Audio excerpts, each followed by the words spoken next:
Hello guys, welcome back to the channel. कैसे हो आप सभी? आई होप आप सभी अच्छे होंगे और आप अपनी पढ़ाई काफ़ी अच्छे से कर रहे होंगे। आज हम इस वीडियो में स्टार्ट करने वाले हैं अपने डीएसएल की यूनिट नंबर 2 को।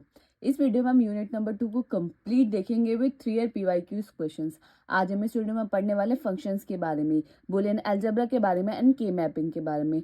हम इन टॉपिक्स को काफ़ी डिटेल में देखेंगे, तो सिर्फ आपको क्या करना है, इस वीडियो को एक जगह बैठ के कंप्लीट देखना है ताकि ये यूनिट आपकी काफ़ी अच्छे से हो सके। तो कर दे वीडियो को स्टार्ट, बढ़ते अपने पहले टॉपिक की तरफ, जो कि है हमारा फंक्शन। अब बेसिकली फंक्शन होता क्या है? Function, a relation from set A to set B is called a function from set A to set B if every element of set A relates with exactly one element of set B। हमारे पास दो set है, एक set ए है एक set B है। जो set ए के एलिमेंट है वो सेट बी से रिलेट करने चाहिए, लेकिन रिलेट किस तरीके से करने चाहिए कि जो एलिमेंट है वो एग्जैक्टली वन एलिमेंट से रिलेट करना चाहिए।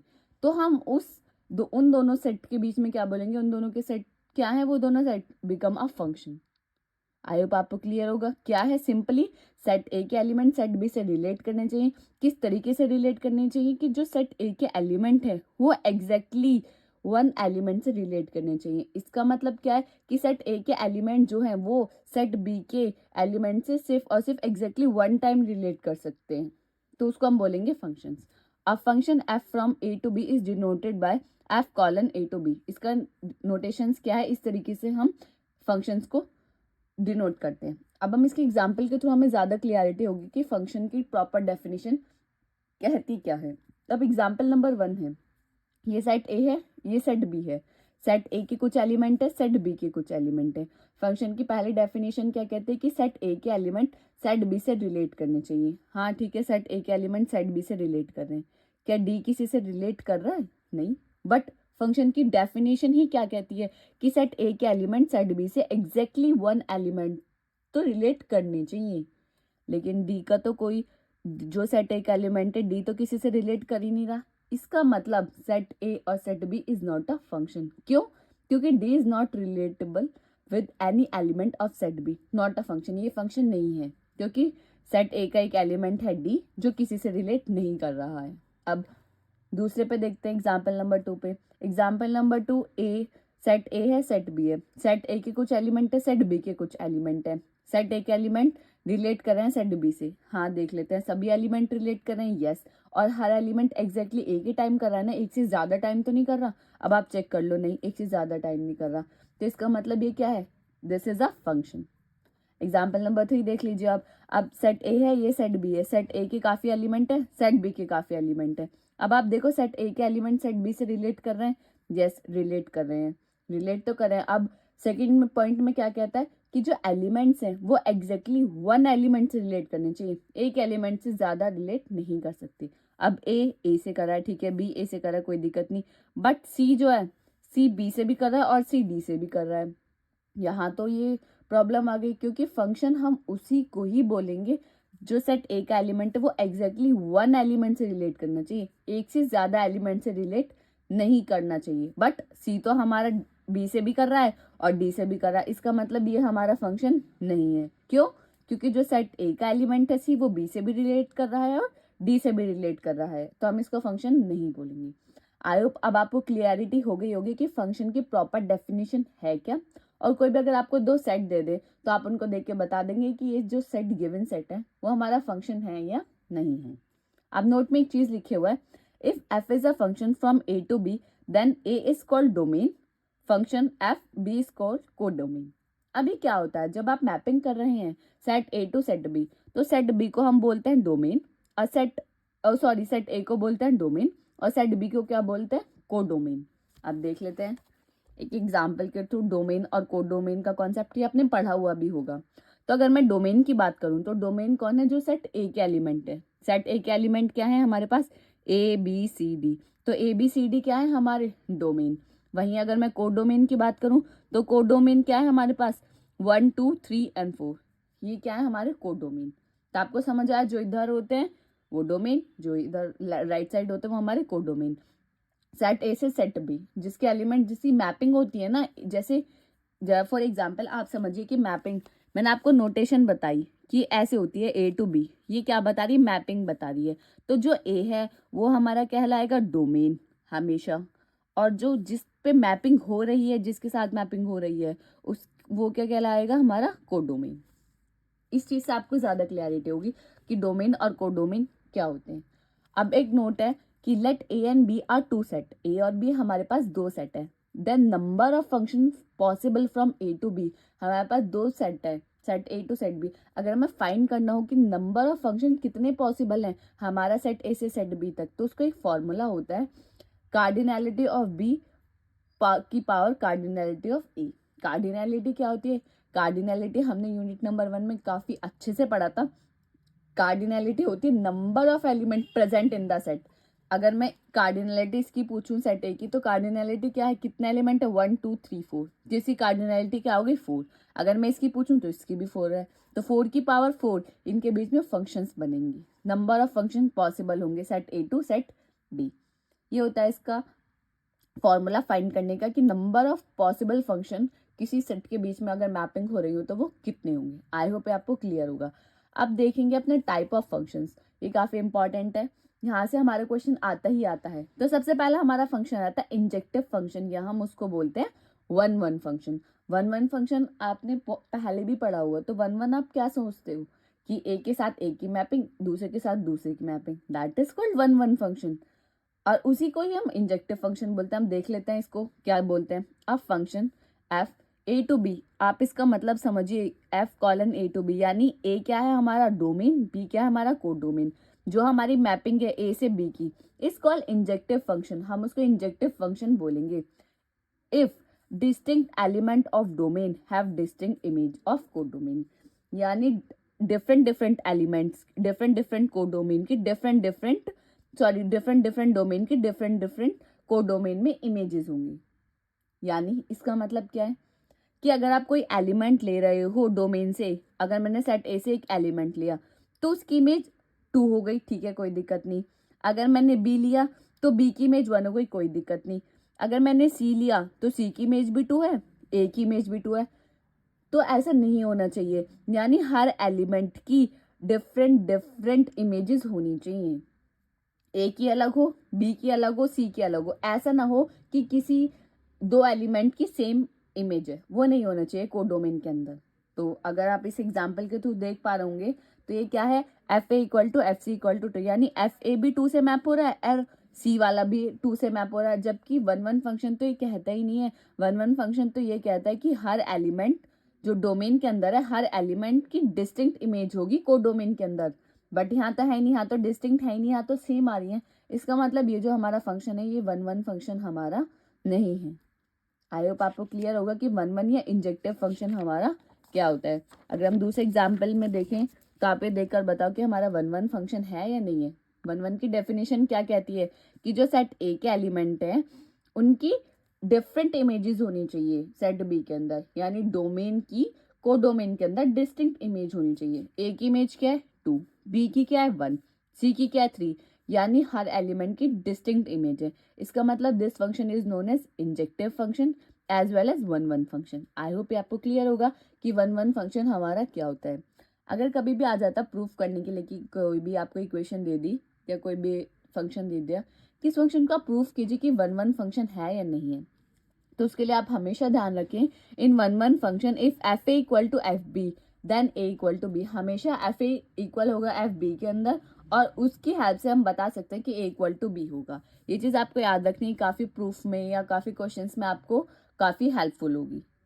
ये हमारी प्रॉपर लाइक आप पिन पॉइंट जो होता है ना वो है वन वन फंक्शन का, ये आपको याद रखना है। आई होप आपको क्लियर होगी वन वन फंक्शन और इंजेक्टिव फंक्शन क्या होता है।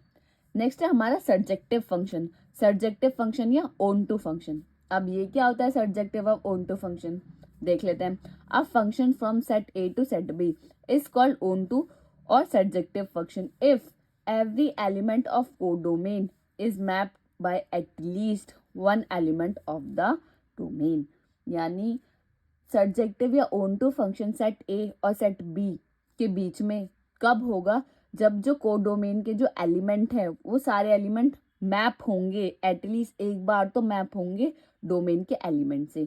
यानी सेट बी के अंदर कोई सा ऐसा एलिमेंट नहीं होना चाहिए जो जिसकी मैपिंग सेट ए के एलिमेंट से नहीं हुई। सिंपल, अगर नहीं हुई तो उसका मतलब वो ऑन टू नहीं है। ठीक है, एग्जाम्पल के थ्रू आप देख सकते हैं, ये सेट ए है, ये हमारा सेट बी है। सेट ए के एलिमेंट से हमें कोई लेना देना है, हमें देखना है कोडोमेन में। कोडोमेन में के जो एलिमेंट्स हैं उनकी मैपिंग होनी चाहिए डोमेन के एलिमेंट से। तो 1 की मैपिंग है, 2 की मैपिंग है, बट 3 की मैपिंग है, 3 की तो मैपिंग ही नहीं है। तो इसका मतलब ये जो हमारा फंक्शन है ये हमारा ऑन टू फंक्शन नहीं है। अगर हम सेकेंड एग्जाम्पल की बात करें तो कोडोमेन को देखेंगे, 1 की इमेज वन की मैपिंग हमारी है, 2 की है, 3 की है। इसका मतलब ये फंक्शन हमारे कैसा है, ऑन टू फंक्शन है। सिंपल ऑन टू फंक्शन में हमें कोडोमेन को ध्यान रखना है कि कोडोमेन के अंदर कोई भी ऐसा एलिमेंट नहीं होना चाहिए जो हमारे डोमेन के एलिमेंट से मैप नहीं हुआ। अगर ऐसा नहीं है, अगर अगर कोई भी ऐसा एलिमेंट छूट गया है कोडोमेन के अंदर जो मैप नहीं है, तो वो हमारा सर्जेक्टिव फंक्शन नहीं है, अदरवाइज वो हमारा सर्जेक्टिव फंक्शन है। आई होप आपको क्लियर होगा कि 1 फंक्शन क्या होता है और ऑन टू फंक्शन क्या होता है। ठीक है, अब बाइजेक्टिव फंक्शन क्या होता है। बाइजेक्टिव फंक्शन सिंपल है, a function f from set a to set b is called bijective if f is 1 and as well as on to.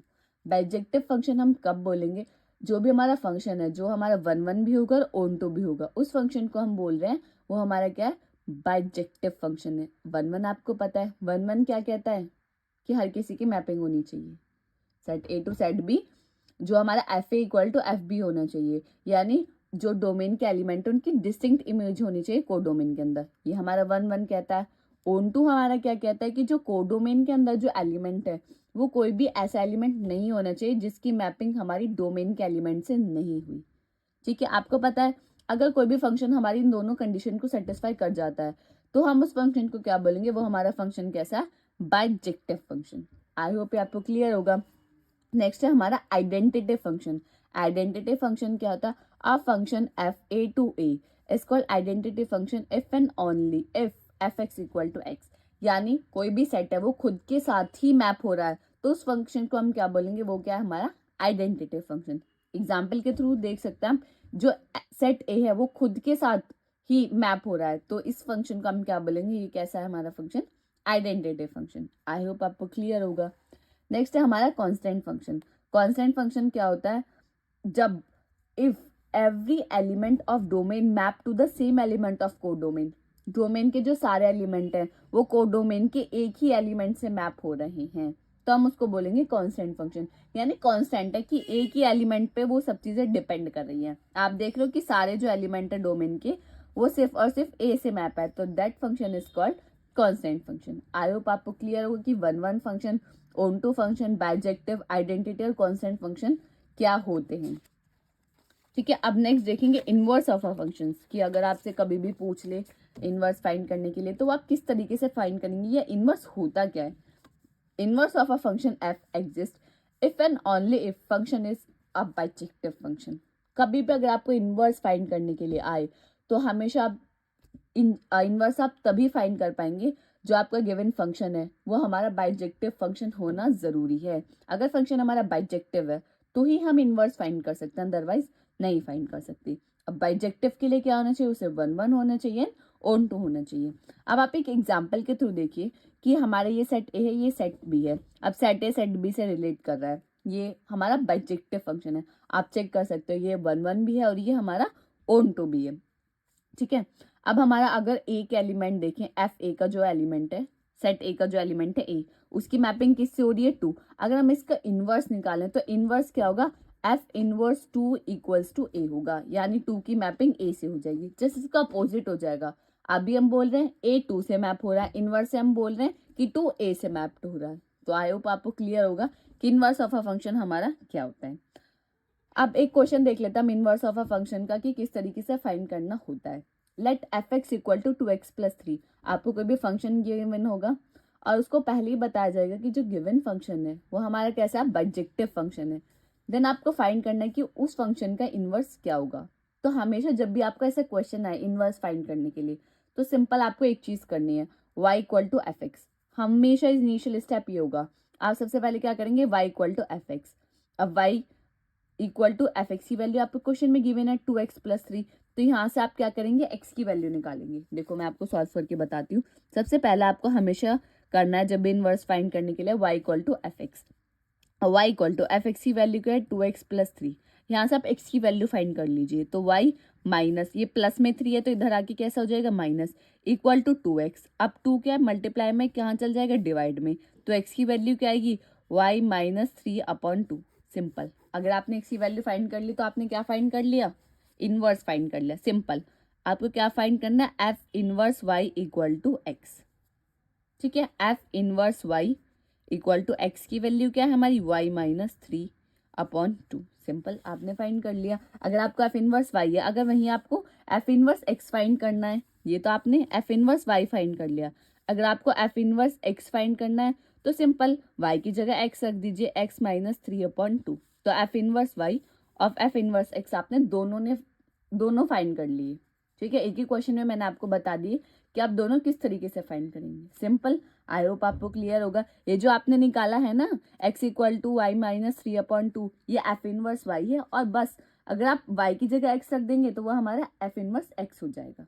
तो आई होप आपको क्लियर हो गई कि इस एग्जाम्पल से कि y equal to F x की हेल्प से आप f inverse x as well as f inverse y बहुत इजीली फाइंड कर सकते हैं। ठीक है, अब यहाँ से हमारे क्वेश्चन आया था 2023-24 में। तो क्वेश्चन क्या आया था, investigate whether the function f x equal to x square minus 1 is injective और नॉट। वेयर आपको जो था रिलेशन गिवन था, जो मैपिंग थी वो R टू R थी। इसका मतलब क्या है, आपको एक फंक्शन गिवन है एक्स स्क्वायर माइनस 1। अब आपको चेक करना है कि हमारा इंजेक्टिव फंक्शन है या नहीं। F x equal to x square minus 1। अब आपको एक चीज हमेशा ध्यान रखनी है, जो ये मैपिंग गिवन होगी, आपको ये मैपिंग कहाँ से कहाँ गिवन है, R टू R। R क्या होता है, रियल नंबर, यानी real number to real number आपको मैपिंग गिवन है। अब f x equal to x square minus 1। अब रियल नंबर क्या होते हैं, सारे पॉजिटिव नंबर, सारे नेगेटिव नंबर, सभी रियल नंबर होते हैं। ठीक है, अब इसे क्या प्रूफ करना है आपको, इंजेक्टिव। इंजेक्टिव यानी 1 1, इंजेक्टिव यानी 1 1 हमें प्रूफ करना है। 1 1 की एक सिंपल कंडीशन है, मैंने आपको बताई थी। क्या कहा था 1 1 के लिए, कि हर अगर आप कोई भी एलिमेंट डोमेन का है तो उसकी डिस्टिंक्ट इमेज होनी चाहिए कोडोमेन के अंदर। तो अब आप यहाँ देख लीजिए, आप कोई ऐसा नंबर रख के देखिए कि ऐसा तो नहीं है कि आप दो डिफरेंट नंबर रख रहे हो और सेम ही आंसर आ रहा है। अगर ऐसा है तो इसका मतलब 1 1 नहीं है। आप वो केस नहीं देखो कि जिस केस पे वो फेल करेगा, आप उस पे ज्यादा ध्यान दो कि ये कंडीशन किस केस पे ये फेल कर सकती है। Real number to real number. अब रियल नंबर तो पॉजिटिव नंबर भी होते हैं, नेगेटिव नंबर भी होते हैं। अगर मैं x इक्वल टू 1 लूँ और x इक्वल टू माइनस 1 लूँ, अगर मैं x इक्वल टू 1 लेती हूँ तो f1 इक्वल टू 1 माइनस 1, क्योंकि 1 का स्क्वायर 1 होगा, तो 1 माइनस 1 ये क्या आ रहा मेरा 0। अगर मैं f माइनस 1 लेती हूँ तो माइनस 1 का स्क्वायर माइनस 1। आपको पता है किसी भी माइनस 1 का स्क्वायर अगर हम करेंगे तो क्या आएगा, 1, पॉजिटिव आएगा हमेशा। तो 1 माइनस 1 क्या आएगा हमारा 0। मतलब अगर मैं 1 रख रही हूँ और माइनस 1 रख रही हूँ तो मुझे सेम वैल्यू मिल रही है, जबकि ये तो होने ही नहीं चाहिए। तो इसका मतलब ये जो हमारा गिवन फंक्शन है ये हमारा यहाँ फेल कर गया। तो इसका मतलब ये हमारा इंजेक्टिव फंक्शन नहीं है, क्योंकि 1 1 फंक्शन ये कहता है अगर आप एफ एक्स में 2 रख रहे हो और एफ एक्स में माइनस 2 रख रहे हो तो जो आपके आंसर आने चाहिए वो आंसर कैसे आने चाहिए, डिफरेंट आंसर आने चाहिए। ये नहीं कि अगर सेम आ रहे हैं तो इसका मतलब ये हमारा 1 1 फंक्शन इंजेक्टिव फंक्शन नहीं है। आई होप आपको क्लियर होगा। तो यहाँ आपको मैंने प्रॉपर, ये तो मैंने आपको एक एग्जाम्पल के थ्रू समझा दिया है कि ये नहीं है, किस तरीके से नहीं है। बट आपको वहाँ तो ऐसे नहीं लिखना कि आप -1 और 1 लिख के आ जाओगे, वहाँ आपको प्रॉपर आंसर देना है। तो वहाँ आपका प्रॉपर आंसर आप किस तरीके से देंगे, मैंने आपको एक चीज़ बताई थी 1 1 के लिए, एक नोट में लिखवाया था कि हमेशा जब भी 1 1 प्रूफ करने की बात आए तो आप क्या लेंगे, f A equal to F b. Simple, f A equal to F b. F x आपको पता है, एक्स की जगह ए रख दीजिए तो एफ ए की वैल्यू आ जाएगी। A minus 1 equal to b square minus 1, -1 से -1 कैंसिल, तो हमारा आएगा a square minus b square, sorry a square equal to b square. अगर आप स्क्वायर रूट करेंगे तो यहाँ प्लस माइनस दोनों चीज आएंगी। देख रहे हो, अगर अगर आप इसका स्क्वायर रूट यहाँ लेके जाओगे तो ए इक्वल टू बी भी आ रहा है और ए इक्वल टू माइनस बी भी आ रहा है। इसका मतलब सेम ही वैल्यू पे डिफरेंट डिफरेंट वैल्यूज हमें मिल रही हैं, बट ऐसा तो नहीं होना चाहिए। जो मैंने आपको बताया कि अगर आप 1 रख रहे हो और -1 रख रहे हो तो आंसर सेम आ रहा है, बट ऐसा नहीं पॉसिबल है 1 1 में।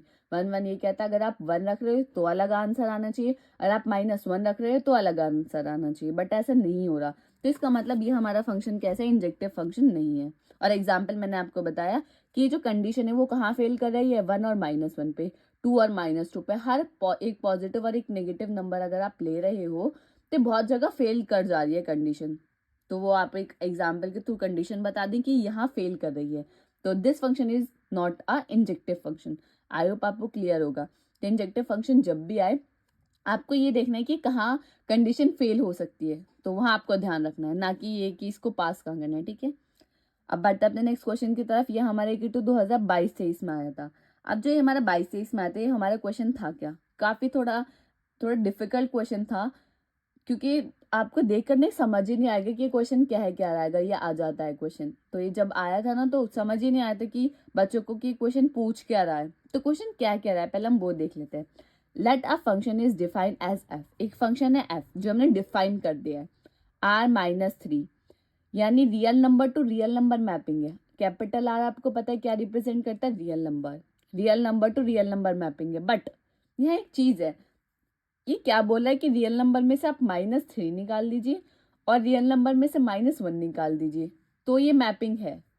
जो ये हमारा एफ एक्स है ना, x-1/x-3, जो इसकी मैपिंग है वो ये कह रही है कि रियल नंबर में से एक तो 3 निकाल दीजिए और आप 1 निकाल लीजिए। अगर आप 3 और 1 को निकालते हो देन आपको शो करना है कि एफ हमारा बाइजेक्टिव फंक्शन है। बाइजेक्टिव फंक्शन क्या होता है, थोड़ा पीछे जाइए। बाइजेक्टिव यानी सब्जेक्ट वो 1 1 और ओन टू दोनों होना चाहिए बाइजेक्टिव फंक्शन। इंजेक्टिव और सब्जेक्टिव दोनों होना चाहिए ना, तो आपको 1 1 भी प्रूफ करना है और ओन टू भी प्रूफ करना है, और साथ में उसको इन्वर्स पूछा है, तो इन्वर्स तो आप बहुत इजीली बता दोगे।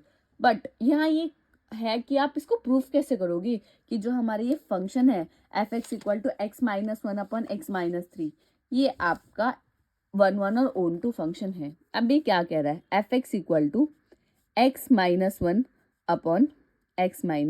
सिंपल। जो मैपिंग है वो हमारी real number to real number है। ये बोल रहा है कि रियल नंबर में से आप -3 को निकाल दीजिए और रियल नंबर में से आप -1 को हटा दीजिए। तो सबसे पहले हम प्रूफ करेंगे इंजेक्टिव। इंजेक्टिव यानी इंजेक्टिव क्या होता है, 1 1 फंक्शन को हमें प्रूफ करना है। 1 1 फंक्शन तो मैंने आपको बताया था आपको कैसे प्रूफ करना है, simple f A equal to F b. अब आपको एफ एक्स गिवन है x-1/x-3। अगर आपको एफ ए निकालना है तो x की जगह आप क्या कर देंगे, a, तो a-1/a-3। एफ बी निकालना है तो x की जगह क्या पुट कर देंगे, b, तो b-1/b-3।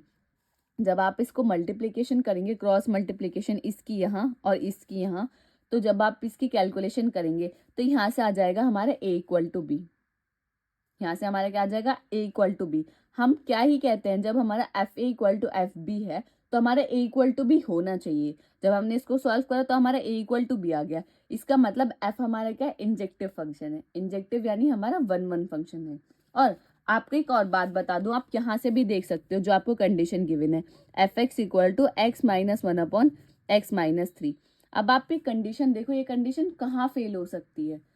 ऐसे ही नहीं बोला है कि आर में से आप 3 निकाल दीजिए। इसका मतलब क्या है कि रियल नंबर में से एक ही नंबर 3 क्यों निकाला, 2 भी निकाल सकते थे। क्योंकि अगर आप x इक्वल टू 3 पे देखोगे तो ये कंडीशन फेल कर जा रही है। ये कंडीशन x इक्वल टू 3 पे 1 1 फंक्शन की कंडीशन को नहीं फुलफिल कर रही है। क्यों, क्योंकि आपको पता है अगर आप 3 रखोगे तो 3-1/3 3-1 यानी 2/0। 2/0 यानी इन्फिनिटी फॉर्म बना रहा है, और इन्फिनिटी बना रहा है तो इसका मतलब ये हमारी 1 1 कंडीशन को फुलफिल कर ही नहीं रहा है। ये इंजेक्टिव फंक्शन है ही नहीं, इसलिए क्वेश्चन में पहले ही दे दिया कि रियल नंबर में से आप 3 को निकाल दीजिए, क्योंकि ये कंडीशन 3 पे ही फेल कर जाएगी। ठीक है, और आपको पता है 1/0 अगर कोई भी ऐसी फॉर्म होती है तो वो हमेशा इन्फिनिटी होती है, कभी आप सोचो। ठीक है, तो आई होप आपको क्लियर होगा कि हमारे इंजेक्टिव फंक्शन कैसे है। ये तो आपको वहाँ प्रॉपर करके आना है, और थोड़ा अगर आप दिमाग लगाओगे तो आपको देखकर भी पता चल जाएगा कि ये हमारा इंजेक्टिव फंक्शन है या नहीं है। आप चेक कर लेना कि ओन टू फंक्शन है या नहीं है। ओन टू फंक्शन के लिए देख लेते हैं क्या है। ओन टू फंक्शन के लिए आपको सिंपली चेक करना है, जब भी आपको ओन टू फंक्शन चेक करना हो तो simple f x equal to y, f x आप, क्योंकि एफ एक्स तो आपको पता है, या y equal to F x जो आप मानते हो ना उसमें इनवर्स फाइंड करने में, इसी तरीके से यहाँ करना है। तो f x equal to y, y को एफ एक्स की वैल्यू क्या है, x minus one upon x minus three. आपको यहाँ से क्या करना है, फाइंड करनी है एक्स की वैल्यू। अब आप ये मत कहना कि एक्स की वैल्यू कैसे फाइंड करी, तो क्या है हमारा y equal to x minus one upon x minus three. ये किस तरीके से फाइंड करी, पहले इसकी यहाँ मल्टीप्लाई करी, y into x minus three upon x minus one. Y के अंदर मल्टीप्लाई करेंगे, पहले वाई एक्स के साथ जाएगा फिर थ्री के साथ जाएगा, equal to x minus one. अब एक्स वाले को एक साथ कर दीजिए, एक्स वाई, ये प्लस का यहाँ के माइनस हो जाएगा, फिर minus one plus three y. अब यहाँ से आप क्या करोगे, नीचे से x कॉमन ले लोगे, x कॉमन आ गए तो क्या बच गया, y minus one equal to three y minus one.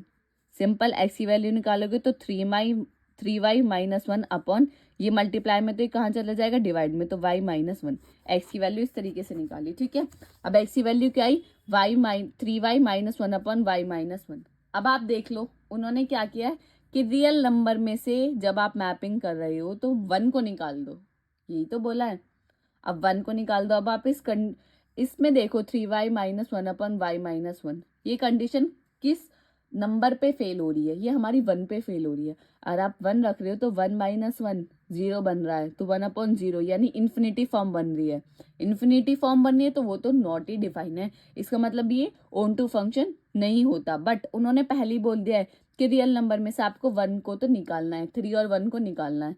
तो यहाँ जो वन की कंडीशन है वहाँ फेल हो रही है, तो इसका मतलब वन तो हमने निकाल दिया, बाकी नंबर पे तो ये फुलफिल कर रहा है कंडीशन।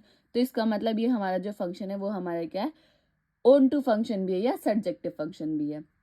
तो since F is both injective and subjective, तो इसका मतलब ये हमारा ओवरऑल फंक्शन क्या है, बाइजेक्टिव फंक्शन है, क्योंकि वन वन भी है और ऑन टू भी है। तो कंडीशन आप ध्यान रखोगे ना कि फंक्शन में जब मैपिंग की है तो उन्होंने थ्री और वन को ही क्यों निकाला है, क्योंकि थ्री और वन पे ही कंडीशंस फेल हो रही हैं दोनों की, वन वन में और ऑन टू में। ऑन टू पे वन में हो रही है और वन वन में हमारी थ्री पे कंडीशन फेल हो रही है, क्योंकि वन अपॉन जीरो फॉर्म होती है तो वो हमारी इन्फिनिटी फॉर्म बन जाती है, इसका मतलब नॉट डिफाइंड, तो वो फॉर्म हमारी नहीं बननी चाहिए। बाकी नंबर पे आप चेक कर लीजिए, या आपको एक इंटीजर वैल्यू ही देगा या एक रियल नंबर ही देगा, ठीक है। आई होप आपको क्लियर होगा। अब जो इसका नेक्स्ट पार्ट था वो सिंपल था, आपको इनवर्स फाइंड करना था। इनवर्स तो आपको पता है y equal to F x की वैल्यू क्या है, x minus one upon three. अब आपको क्या फाइंड करना है, y equal to f inverse y find करना है। तो एफ इनवर्स y फाइंड करने के लिए आप सिंपली क्या करोगे, पहले इसकी क्रॉस मल्टीप्लाई करोगे, फिर यहाँ से x की वैल्यू निकाल दोगे। जैसे हमने यहाँ ये पूरा प्रॉपर सॉल्व किया था ना, इसी तरीके से आप x की वैल्यू निकाल के बस x की जगह y को पुट कर दोगे, सिंपल। आप पहले यहाँ से जो है ना y equal to x minus one upon x minus three, यहाँ से आप x की वैल्यू निकालो। यहाँ जब आप x की वैल्यू निकालोगे क्या आएगी, three y minus one upon y minus one, और यही हमारी क्या है, एफ इनवर्स y की वैल्यू है। अगर मैं पूछूं इसमें ही कि एफ इनवर्स x बताओ, तो वो क्या होगा, सिंपल y की जगह क्या रख दोगे, आप x रख दोगे, तो हमारा एफ इनवर्स x हो गया। तो आई होप आपको क्लियर होगा कि इनवर्स हम किस तरीके से फाइंड करते हैं। इनवर्स फाइंड करने का सिंपल मेथड है y equal to F x, और सबसे पहले x की वैल्यू निकालिए, जो आएगा वो आपका एफ इनवर्स y होगा। अगर आपको एफ इनवर्स x पूछा है तो y की जगह आप x को पुट कर देंगे।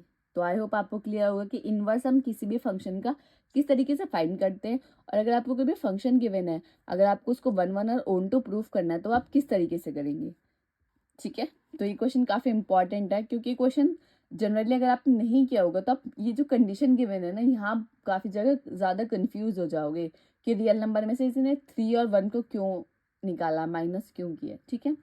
बढ़ते अपने नेक्स्ट क्वेश्चन की तरफ, जो कि हमारा AKT 2023-24 में पूछा गया था, और ये हमारा 20-21 में भी आता है। तो काफ़ी इंपॉर्टेंट क्वेश्चन है, इसके आने के चांसेस बहुत ज़्यादा रहते हैं, क्योंकि ये क्वेश्चन आप देखोगे ना पिछले 3 साल में तो काफ़ी बार ये क्वेश्चन सेम ही क्वेश्चन, वैल्यूज भी चेंज नहीं हुई है, तो सेम ही क्वेश्चन रिपीट हुआ है। तो ये क्वेश्चन तो आप काफ़ी अच्छे से कर लें। तो क्वेश्चन हमारा है क्या, if f R to R, यानी जो हमारी फंक्शन है वो क्या है, उसकी जो मैपिंग है वो real number to real number है। जो जी है एक हमारा फंक्शन, उसकी भी mapping real number to real number है। एक एच है, उसकी भी real number to real number है। डिफाइंड बाय एफ एक्स आपको गिवन है, जी एक्स आपको गिवन है, और एच एक्स आपको गिवन है। आपको क्या कंप्यूट करना है, composition function, f o g o h of x, g o g o f s, GOH of x। आपको ये 3 कंप्यूटेशनल फंक्शन है, इनको कंप्यूट करना है कि इनकी वैल्यू क्या आएगी। अब ये जो फंक्शंस है ना, ये आपको एक बार अगर समझ आ गया ना तो ये बहुत ईजी है, बहुत ज़्यादा ईजी है।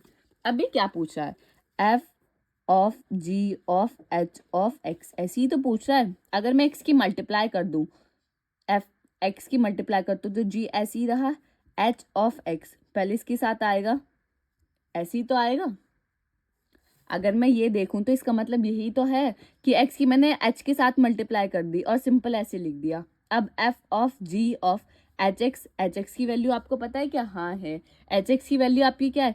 1/x। ठीक है, अब आपको क्या फाइंड करना है?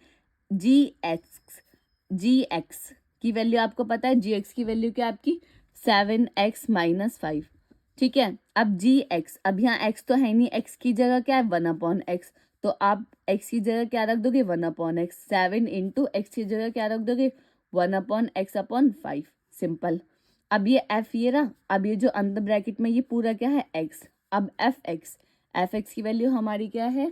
3x² plus 3x² plus 2। अब ये fx ये पूरा आप क्या है? x। अब x की जगह आपको क्या रखना है? 7/x - 5। अब आप रख दीजिए 3 इंटू 7/x - 5 का होल स्क्वायर और प्लस 2। अब ये क्या है हमारा? a - b का होल स्क्वायर। ये क्या होगा? a² plus b² minus 2a into B.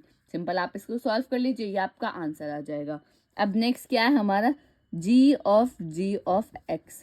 अब आप ये खुद बताओ क्या होगा? g तो ऐसे ही रहेगा और g ऑफ x यहाँ आ जाएगा।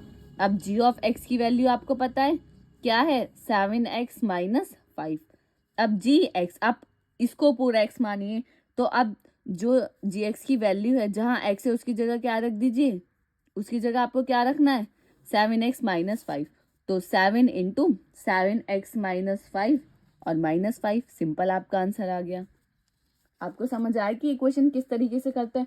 बहुत इजी क्वेश्चन है, बस ये थोड़ा आपको ध्यान रखना है, कैलकुलेशन को ध्यान रखना है। अब इसका सॉल्यूशन देख लेते हैं।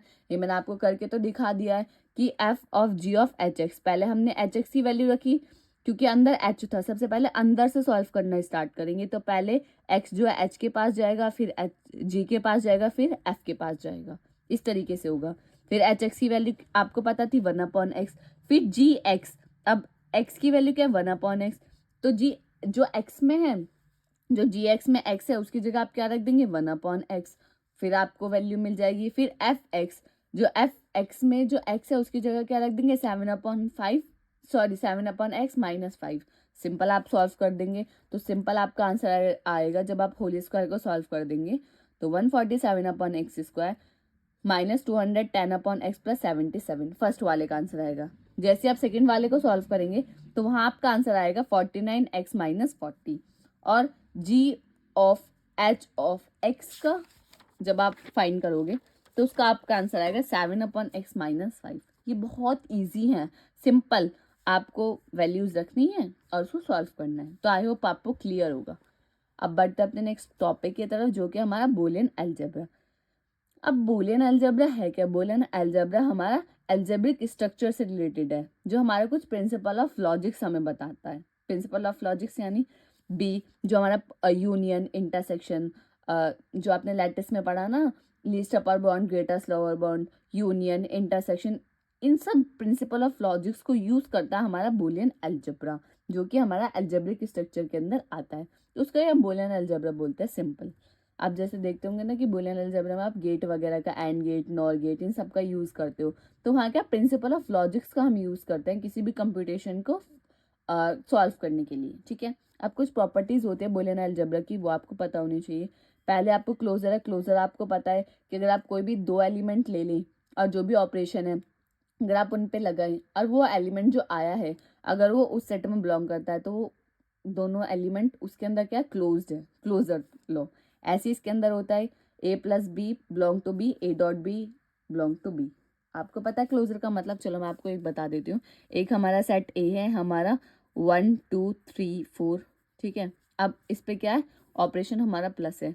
अगर मैं कोई दो एलिमेंट ले लूँ 2 + 1 और जो उसका आंसर आया अगर वो मेरा ए के अंदर है तो वो हमारा क्या है? क्लोजर लॉ को क्या कर रहा है, फॉलो कर रहा है, अदरवाइज नहीं कर रहा। वो सब एलिमेंट के लिए होना चाहिए, ठीक है। कम्यूटेटिव लॉ क्या कहता है कि a plus b equal to b plus a होगा, या a dot b equal to b dot a होगा, प्लस के केस में भी और डॉट के केस में भी। डिस्ट्रीब्यूटिव लॉ सिंपल है, a डॉट बी प्लस सी किसके इक्वल होगा, आप अंदर मल्टीप्लाई कर दोगे तो a dot b plus a dot c. Simple ऐसी है ये, b plus c dot a कैसे होगा, b dot a plus c dot a. Identity law क्या कहता है कि अगर आप, आइडेंटिटी लॉ क्या कहता है कि मैं किस, जो हमारा एक एलिमेंट है ए, मैं उसके साथ क्या प्लस करूं कि मुझे ए ही मिल जाए, तो क्या प्लस करना पड़ेगा मुझे इसके साथ, 0। और डॉट के केस में क्या कहता है कि ए के साथ मैं किसकी मल्टीप्लाई करूं कि मुझे ए ही मिल जाए, तो क्या होगा, 1। तो इसका मतलब प्लस के साथ आइडेंटिटी क्या होती है हमारी, 0, डॉट के साथ क्या होती है हमारी आइडेंटिटी, 1 होती है।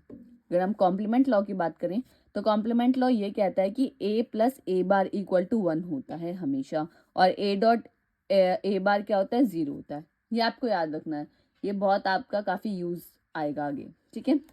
कुछ थ्योरम्स होते हैं, आइडम्पोर्टेंट लॉ, अब्जॉर्प्शन लॉ, जो आपने पहले पढ़ चुके हो, सेम वही है।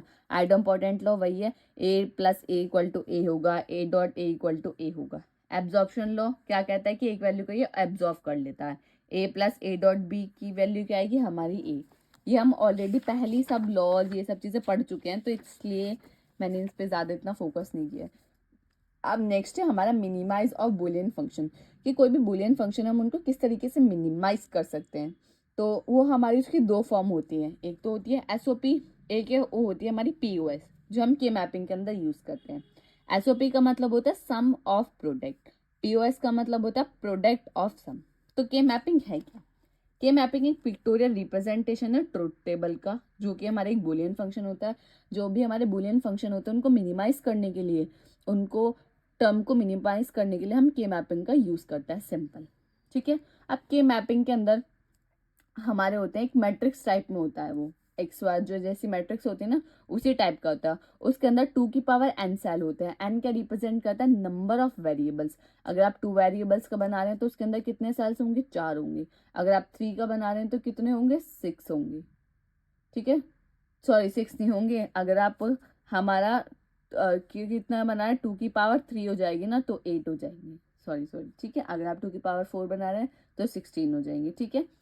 तो ये हमारा बताता है नंबर ऑफ सेल्स। अब बात करते हैं हमारी 2 फॉर्म जो हमने अभी बताई, एसओपी एंड पीओएस। एसओपी और पीओएस में एक डिफरेंस है जो आपको हमेशा पता होना चाहिए, क्योंकि ना जब ये मैंने पढ़ा था तो मुझे काफ़ी कंफ्यूजन हुई थी कि एसओपी और पीओएस में, थोड़ा मैं चाहती थी कि एक तरीके से मुझे डिफरेंस मिल जाए, तो वो यहाँ है। एसओपी क्या है, सम ऑफ प्रोडक्ट, इसका मतलब क्या, प्रोडक्ट ऑफ सम।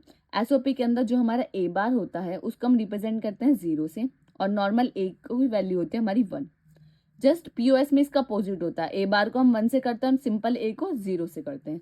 अगर मैं एक इक्वेशन की बात करूं तो ए बार बी बार प्लस ए बार ए, तो ए बार को हम किससे रिप्रेजेंट करते हैं एसओपी के अंदर, 0 से, और ए नॉर्मल बी को 1 से, यानी बिना बार की वैल्यू को 1 से, बार वैल्यू की 0 पे। इसी तरीके से यहाँ है, तो आपको याद रखना एसओपी के अंदर और पीओएस के अंदर आपने देखा होगा, यहाँ क्या होता है, पहले प्रोडक्ट सम होता है, पहले सम हो रहा है फिर उन दोनों का प्रोडक्ट हो रहा है।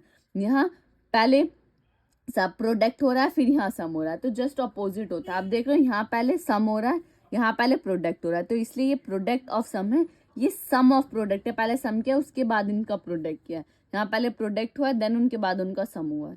तो ये होती है हमारी एसओपी एंड पीओएस। ये आपको इनकी फॉर्म पता होनी चाहिए कि हम किस तरीके से लिखते हैं एसओपी और पीओएस। अब आपको कुछ टर्म्स याद रखनी है, यानी टर्म्स नहीं, आप सिंपल याद रखें। अभी आपने पढ़ा था कि ए कॉम्प्लीमेंट में, कॉम्प्लीमेंट लॉ क्या कहता है कि a plus a bar equal to 1 होगा। इसी तरीके से अगर आप कहीं पे भी देखें, एक्स प्लस एक्स बार की वैल्यू 1 होगी, जेड प्लस जेड बार, वाई प्लस वाई बार, कभी भी आप इस तरीके से देखेंगे कि एक टर्म आपकी बार के साथ ऐड हो रही है तो उसकी वैल्यू हमेशा क्या होगी, हमारी 1 होगी। तो आई होप आपको क्लियर होगा कि ये हमारा होता क्या है। अब हम एक एग्जाम्पल देख लेते हैं कि क्या होता है बेसिकली। जैसे हमारा एक फंक्शन है एफ एक्स इक्वल टू क्या है हमारा, एक्स वाई प्लस वाई बार जेड इंटू, कंप्यूट करना है आपको इसकी एसओपी फॉर्म करनी है, यानी सम ऑफ प्रोडक्ट। अब ये सिंपल है, ये आपका AK2 2023-24 में क्वेश्चन आया था सेक्शन ए में, यानी 2 नंबर में। तो सबसे पहले एक्स वाई ले लेते हैं, ठीक है। राइट हैंड साइड में पहले हम ले लेते हैं एक्स वाई। एक्स वाई इसमें कौन सी टर्म नहीं है? अगर एक्स वाई जेड है, क्योंकि 3 टर्म का दिख रहा है टोटल, इसमें एक्स वाई जेड 3 टर्म है, तो इसमें कौन सी टर्म नहीं है? जेड नहीं है। तो इसका मतलब हम इसके इंटू में 1 मान सकते हैं, 1 तो मान सकते हैं किसी की भी इंटू में। हमें पता है कि z प्लस जेड बार की वैल्यू क्या होती है? 1। अब आप यहाँ कर दे 1 की जगह क्या लिख दें? z प्लस जेड बार। अब z प्लस जेड बार आपने क्यों लिखा? क्योंकि इसके अंदर एक्स वाई तो था बट z नहीं था। आप सिंपल इसके मल्टीप्लाई कर दें, x y z plus x y z bar, simple. अब इसी तरीके से यहाँ है, अगर मैं वाई बार जेड लूँ तो अगर मैं इसके इंटू में 1 मान लूँ तो यहाँ क्या नहीं है एक्स वाई जेड में से? एक्स नहीं है, तो यहाँ आप क्या मान लोगे? X plus x bar into Y बार जेड, सिंपल। अंदर मल्टीप्लाई कर दोगे और दोनों को ऐड कर दोगे तो आपका क्या आ जाएगा? आंसर आ जाएगा, सिंपल। यहाँ तो ये आपको क्लियर होगा कि अगर इस तरीके से कभी भी क्वेश्चन आता है तो आपको देखना है कि अगर 3 टर्म हैं तो जो आपके ये जो क्वेश्चन गिवन है यहाँ कौन सी टर्म नहीं है, तो इंटू में 1 माने और सिंपल उसकी वैल्यू को पुट करें और सिंपल मल्टीप्लाई कर दें। तो आई होप आपको क्लियर होगा। सबसे पहले हम देख लेते हैं हमारी एसओपी फॉर्म, यानी सम ऑफ प्रोडक्ट फॉर्म, जिसको हम बोलते हैं डिसजंक्शन फॉर्म भी हम बोलते हैं। इसके अंदर हम ए बार को 0 से रिप्रेजेंट करते हैं और ए को 1 से रिप्रेजेंट करते हैं, अब जो मैंने अभी आपको बताया था, ठीक है। अगर आपको 3 यानी 2 की पावर 3 का बनाना है, यानी जो 8 सेल्स का बनाना है, वो किस तरीके से बनेगा? तो सबसे पहले आप 8 बॉक्स बनाएंगे, उसके बाद 3 वेरिएबल हैं तो एक यहाँ लिख देंगे, 2 यहाँ लिखेंगे, या आप चाहे उल्टा भी कर सकते हैं, यहाँ x लिख सकते हैं या yz लिख सकते हैं, वो आपकी मर्जी है, ठीक है। अब ये जब आप बॉक्स बना देते हैं, इसको आप फुलफिल कैसे करते हैं? सबसे पहले लिखते हैं आप 0 0, फिर 0 1, फिर 1 0 यहाँ आता है, फिर 1 1 यहाँ आता है। अब यहाँ तो एक है क्योंकि यहाँ 2 थे, इसलिए यहाँ 0 0 0 1 1 0 1 1 आया। यहाँ सिंगल है तो 0 और 1 आएगा, ठीक है। अब आपको पता है 1 को किससे रिप्रेजेंट करते हैं? सिंपल, बिना बार से, और 0 को बार से। तो अगर मैं 1 0 की वैल्यू पूछूं in term of y z, तो इसका मतलब क्या है? 1 की वैल्यू क्या है? वाई, 0 की वैल्यू क्या है? जेड बार। तो इसी तरीके से यहाँ मैंने वैल्यूज लिख दी हैं, ठीक है। अगर आपको क्लियर होगा कि 3 वेरिएबल्स को हम किस तरीके से बनाते हैं। अब यहाँ जो मैप नंबरिंग होती है वो आप कैसे करते हैं? 0th कॉलम 1 2 3, 0 1 2 यहाँ है, फिर 3, फिर 4 5, फिर 6 यहाँ है, 7 यहाँ। तो ये हमारा होता है 3 वेरिएबल्स का अगर आपको बनाना होता है तो वो इस तरीके से बनता है। अगर हम एसओपी का 16 का देखें, यानी 2 की पावर 4 16 का देखें, तो हम किस तरीके से लिखेंगे? 2 यहाँ 2 यहाँ, एक्स वाई जेड डब्ल्यू। सबसे पहले 0 0 0 1 1 0 हमेशा आएगा, फिर 1 1 ही आएगा, 0 0 0 1, फिर 1 0 यहाँ, फिर 1 1 यहाँ। अभी जो बॉक्सिंग के अंदर आप एंटर करोगे वो 0 सेल 1 सेल 2 3 4 5 6 7 यहाँ तक तो ठीक है, बट 8 हमारी ये नहीं होगी, 8 वहाँ यहाँ आ जाता है हम लास्ट में, 8 9 10 11 देन 12 13 14 15। इस तरीके से हम 4 वेरिएबल्स को मैट्रिक्स में रिप्रेजेंट करते हैं। आई होप आपको क्लियर होगा। सिंपल अगर मैं पूछूं 1 0 का आप किस तरीके से रिप्रेजेंट कर रहे हैं, सॉरी इस बार 0 0 को ले लेते हैं। 0 0 का आप कैसे रिप्रेजेंट कर रहे हैं? जेड बार डब्ल्यू बार, और 0 0 का अगर एक्स वाई में देखें तो एक्स बार वाई बार, ठीक है। आई होप आपको क्लियर होगा। अब इसका वर्किंग रूल क्या है? लाइक जब आपको इक्वेशन गिवन होती है तो वो आपको किस तरीके से सॉल्व करनी होती है। हमेशा याद रखें एसओपी का जो साइन है वो ये समीशन का होता है। अगर आपको कभी भी वैल्यू समीशन के अंदर गिवन हो तो इसका मतलब वो किसकी बात कर रहा है? एसओपी की बात कर रहे हैं। सबसे पहला हमारा जो इसका रूल है वो ये कहता है कि right the matrix according to the number of variables. Number of variables के अकॉर्डिंग आप पहले मैट्रिक्स को बना लें। उसके बाद आप क्या करें? Simple, number of ones in the corresponding cell for term of given Boolean function non zero allowed, यानी जो नंबर ऑफ वंस है कॉरेस्पॉन्डिंग सेल्स के अंदर आप उनको लिख लें। जैसे मैंने आपको बताया ना, देखो सिंपल है, आप ज़्यादा हार्ड लैंग्वेज में मत जाओ। सिंपल पहले सेल बनाओ, उसके बाद नंबर ऑफ जीरोज और नंबर ऑफ वन, जिस तरीके से 0 0 0 1 1 0 1 1 इनको लिखो। उसके बाद सेल के अंदर एंट्रीज करो, 0 से स्टार्ट करो हमेशा, 0 1 2 3, जैसे मैंने आपको वो बताई। उसके बाद सबसे मेन आता है इसमें ग्रुपिंग का, कि आप जो एलिमेंट्स उनकी ग्रुपिंग किस तरीके से करोगे। या तो एक एलिमेंट की ग्रुपिंग करोगे, या 2 की करोगे, या 4 की करोगे, या 8 की करोगे, यानी 2 के मल्टीपल्स में हमेशा आपको ग्रुप बनाना है। ऐसे नहीं कि अगर आपने एक लाइक 3 का ग्रुप बना दिया 1 2 3, नहीं, 2 का बनेगा, 4 का बनेगा, 8 का बनेगा, 16 का बनेगा, ठीक है। और सबसे पहले जब भी आपके मैपिंग के अंदर मैप करते हैं तो सबसे पहले आप कोशिश करें कि सबसे बड़ा आप ग्रुप बनाए, यानी अगर 16 का बनना है तो 16 का बनाए, 8 का बनना है तो सबसे पहले 8 का बनाए, यानी सबसे लार्जेस्ट पॉसिबल ग्रुप सबसे पहले आप बनाए।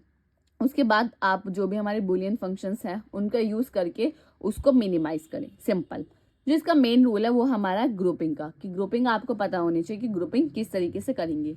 ये सेम ही वर्किंग रूल हमारा एसओपी में है एंड पीओएस में भी यही हमारा सेम वर्किंग रूल है। तो वर्किंग रूल में सिर्फ आपको जो ग्रुपिंग का कॉन्सेप्ट है वो याद रखना है। अगर हम पीओएस की बात करें तो पीओएस क्या है, हमारा product of sum of product. आपको क्लियर है? प्रोडक्ट ऑफ सम का जो नोटेशन है वो हमारा क्या होता है, पाई होता है, सिंपल। अब यहाँ में प्रोडक्ट ऑफ सम, यानी पहले हमें क्या करना है, प्रोडक्ट करना है, उसके बाद सम करना है।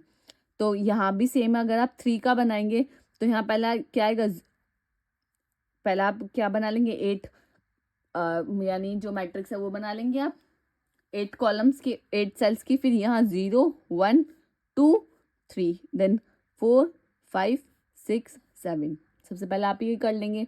देन आपका 3 वेरिएबल्स है, एक यहाँ लिख लिए, 2 यहाँ लिख लीजिए, ए और बी और सी, फिर 0 0 0 1 1 0 1 1, सेम एसओपी की तरह 0 और 1।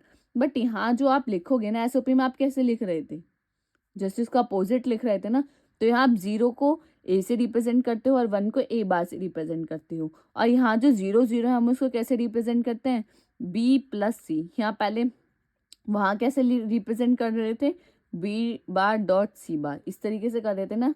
तो यहाँ हमें कैसे प्रोडक्ट एसओपी की बात नहीं करें, पीओएस में हम इस तरीके से रिप्रेजेंट करते हैं। आई होप आपको क्लियर होगा कि 3 वेरिएबल्स का हमारा कैसे होता है।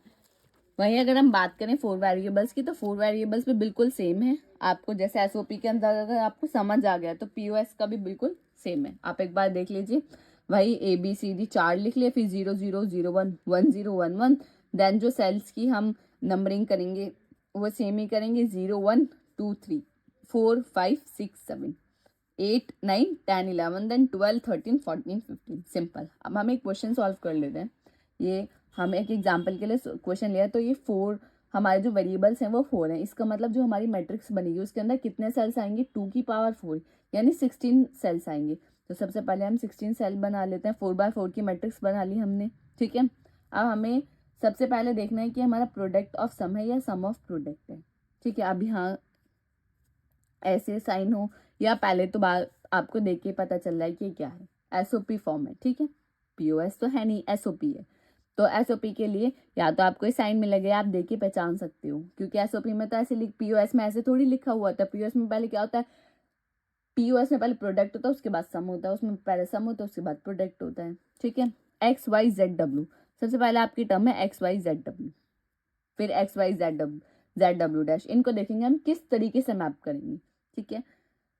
अब आपने देख लिया एक्स वाई जेड डब्ल्यू, यहाँ पहले आपको 0 0 फिर 0 1 फिर 1 0 फिर 1 1, यहाँ पे भी 0 0 0 1 फिर 1 0 देन 1 1। आपको पता है यहाँ हम 0 को ए बार से रिप्रेजेंट करते हैं और 1 को सिंपल ए से करते हैं, तो सिंपल वैल्यूज लिख ली। अब आपको क्या करना है, एक्स वाई जेड डब्ल्यू, यहाँ एक्स वाई है, आप सिंपल जेड डब्ल्यू का जेड डब्ल्यू ये रहा, यानी ये वाले कॉलम पे, तो यहाँ हमने क्या लिख दिया 1।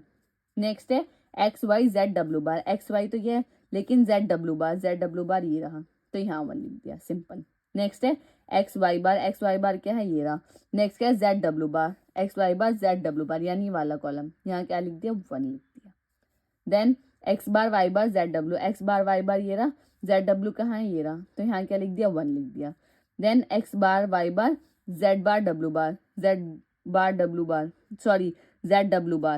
तो जेड डब्ल्यू बार क्या हो गया, ये रहा। अब ये हमारे जो है हमने 1 1 लिख ली। अब ग्रुपिंग करने के लिए सबसे पहले हमें क्या देखना है, सबसे बड़ा ग्रुप बनाना है। अब आप देख सकते हो 8 का कोई ग्रुप बनना है, नहीं। आप देखोगे 4 का कोई ग्रुप बनना है, नहीं, 4 का भी नहीं बनना। 2 का कोई ग्रुप बनना है, हाँ बन रहा है। सबसे पहले हमारा ग्रुप क्या बनना है, ये बन रहा है फर्स्ट ग्रुप।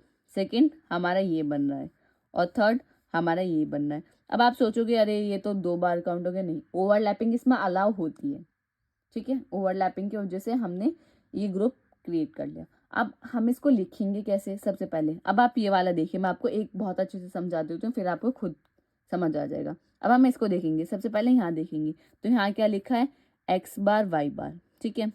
अब हम यहाँ देखेंगे, दोनों में आ रहा है, तो z तो हमारा ऐसे ही है, बट w क्या हो रहा है हमारा चेंज, जो भी हमारा चेंज होता है उसकी वैल्यू 1 हो जाती है, जो सेम एज इट इज रहता है उसको हम एज इट इज उतार लेते हैं। तो z बार x बार y बार z इसकी वैल्यू आ जाएगी। अब आप नेक्स्ट की देखोगे, एक्स वाई तो ऐसे ही रहेगा, ठीक है, एक्स वाई तो ऐसे ही रहेगा। अगर हम यहाँ देखें तो यहाँ पे भी सेम है, डब्लू से डब्लू डैश हो रहा है, यानी डब्लू की वैल्यू चेंज हो रही है, तो जेड हमारा ऐसे ही रहेगा। अगर मैं इसकी बात करूँ, ये वाला जो हमारा है, तो यहाँ से आप देखो, यहाँ तो यहाँ कौन सी वैल्यू चेंज हो रही है, वाई से वाई बार चेंज हो रही है, इसका मतलब एक्स तो ऐसे ही रहेगा और ऊपर क्या है हमारा जेड, जेड डब्लू बार। तो सिंपल आपका ये क्लियर हो गया। सिंपल आपको जो भी आपके आंसर आए तीनों को आपको सिंपल लिखना है और ये आपका आंसर आ गया। तो बहुत सिंपल होता है के मैपिंग का क्वेश्चन। के मैपिंग के क्वेश्चन आपने फर्स्ट ईयर में काफ़ी किए होंगे इलेक्ट्रॉनिक्स में, जब आपने पढ़े होगा इलेक्ट्रॉनिक्स इलेक्ट्रिकल, वहाँ आपको काफ़ी अच्छे से अंडरस्टैंडिंग होगी। यहाँ तो सिर्फ एक स्मॉल पोर्शन है इसका के मैपिंग का, जहाँ से क्वेश्चन आने के मैक्सिमम चांसेस रहते हैं। ये जो हमारी यूनिट 2 है, as per the equative latest syllabus के अकॉर्डिंग हमने यूनिट 2 कंप्लीट देखी है विथ 3 ईयर PYQs क्वेश्चन, जिसके हमने हर टॉपिक को कवर किया है, काफ़ी अच्छे से इसमें इसको पढ़ा है। तो आई होप ये आपको क्लियर होगा। ये जो यूनिट है, ये हमारी यूनिट यहाँ कंप्लीट होती है, तो हमारा जो टेलीग्राम ग्रुप है आप वहाँ जाके चेकआउट कर सकते हैं। वहाँ इस यूनिट की आपको DPP मिलेगी। जैसे यूनिट 1 कंप्लीट हुई तो आपको यूनिट 1 की DPP ऑलरेडी शेयर है, तो हाँ मैंने क्या है उस DPP के अंदर प्रीवियसली 3-4 साल के क्वेश्चन आपको एक ही जगह मिलेंगे। वहाँ से आप क्वेश्चन की प्रैक्टिस कर सकते हो और वहाँ से आपके कॉन्सेप्ट ज़्यादा अच्छे से क्लियर होंगे। अगर आपको कोई भी डाउट है DPP से रिलेटेड क्वेश्चन, तो आप टेलीग्राम पर मैसेज कर सकते हैं या इंस्टाग्राम पे हमें मैसेज कर सकते हैं, जहाँ से आप डायरेक्ट मुझसे बात कर सकते हैं। आपको कोई भी क्वेश्चन नहीं समझ आ रहा है, आपको नहीं हो रहा है, तो उस DPP को भी आप बहुत इंपॉर्टेंट है वो, उसको भी ज़रूर सॉल्व करें। यहाँ जो क्वेश्चन मैंने कराए हैं उनको भी सॉल्व करें। अगर आपको नोट्स चाहिए तो आपको डिस्क्रिप्शन में एक लिंक मिलेगा, वहाँ से जाकर आप हमारे नोट्स को बाय कर सकते हैं। आई होप ये आपको क्लियर होगा। अगर आपको कोई भी डाउट है आप कमेंट सेक्शन में बता सकते हैं और आप हमारे टेलीग्राम चैनल को ज़रूर ज्वाइन कर लें, क्योंकि वहाँ आपको लेटेस्ट अपडेट मिलती रहती हैं। अगर आपको कोई भी पर्सनल डाउट है या आपको कोई भी सब्जेक्ट से रिलेटेड काफ़ी डाउट आ रहा है, कोई भी क्वेश्चन से रिलेटेड क्वेरी है, तो आप हमारे इंस्टाग्राम के पेज को फॉलो कर सकते हैं और उसको आप ज़रूर फॉलो कर लीजिए, क्योंकि वहाँ आपको इससे रिलेटेड सब्जेक्ट से भी रिलेटेड या स्पेसिफिक आपकी जॉब से रिलेटेड भी आपको अपडेट वहाँ मिलती रहेंगी। तो आप वहाँ हमें ज़रूर फॉलो कर लें। तो अगर आपको ये वीडियो अच्छी लगी तो लाइक कमेंट शेयर करना ना भूलें। मिलते हैं किसी अगली वीडियो में। Thank you for watching this video.